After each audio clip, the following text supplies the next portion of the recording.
Hi friends, వీడియోలోకి వెళ్ళే ముందు ప్లీజ్ లైక్ చేయండి. Please support my channel. భార్యాభర్తల మధ్య సంభాషణ. ఏమండి, 2 రోజుల్లో మన పెళ్లి రోజు వస్తుంది కదా, సరదాగా ఊటీకి వెళ్దామండి. నాకు హిమాలయాలకు తప్ప ఎక్కడికి వెళ్ళబుద్ధి కావడం లేదే. ఎందుకని? చల్లని ప్రదేశమనా?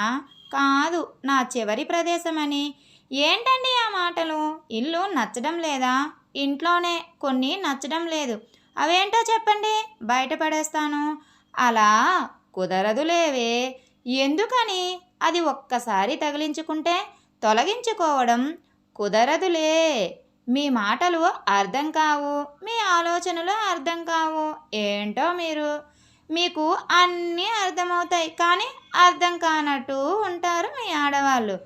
ఏమండి, ఇంట్లో చీపిరి విరిగిపోయింది, కొనమంటారా? కొను. దానికి నన్నెందుకు అడగడం? మిమ్మల్ని కాదని నేను ఏదైనా కొన్నానా ఏంటి? అబ్బో, బాగా నటిస్తున్నావే. ఈ నటన పుట్టుకతోనే వచ్చిందమ్మా. ఏమండి, నిజం చెప్పండి, మిమ్మల్ని కాదని ఇంట్లో నేను ఏం కొన్నాను?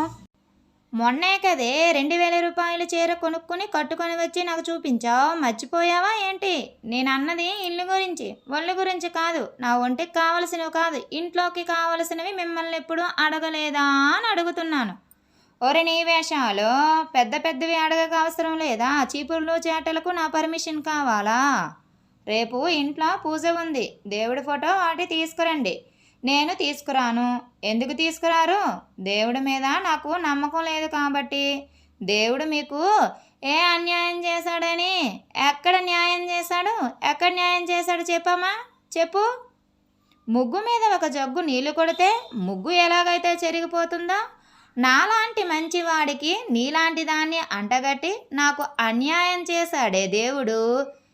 పెళ్ళికి అదే దేవుడి దగ్గరికి వెళ్ళి నాకు పెళ్ళి కావాలి స్వామి అని అడుక్కుంటారు. పెళ్ళైన తర్వాత నాకు ఎందుకు పెళ్లి చేశా స్వామి అని తిట్టుకుంటారు.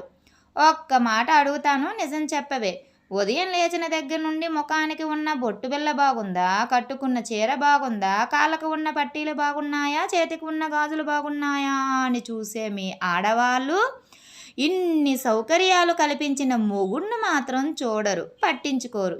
ఎందుకే? మిమ్మల్ని ఎవరు పెళ్లి చేసుకోమన్నారు? మీరే ఏరుకోరి ఒక్కదాన్నే మా నాన్నగారాల కూతురునని మీకు ఏదో కలిసి వస్తుందని పెళ్లి చేసుకున్నారు. అదే నేను చేసిన తప్పు. నాకు కలిసి వస్తుంది అని నిన్ను పెళ్లి చేసుకున్నాను, కానీ నాకు కలిసి రావడం లేదు. నీకు మీ నాన్నకి కలిసి వస్తుంది, నాకు ఇక్కడ ఖర్చు అవుతుంది. ఎప్పుడు నా మీదే పడి ఏడుస్తారు అని అక్కడ నుండి వెళ్ళిపోతుంది భార్య. ఇద్దరు ఫ్రెండ్స్ మధ్య సంభాషణ. ఎప్పుడు సంతోషంగా ఉంటావు, దానికి కారణం ఏంటి?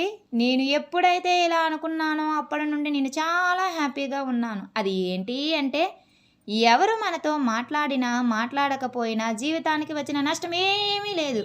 ఎందుకంటే మనిషి బ్రతకడానికి కావలసినది మాటలు కాదు, ఆక్సిజన్. నేను ఇలా అనుకుని ఉన్నప్పటి నుండి నేను చాలా హ్యాపీగా ఉన్నాను.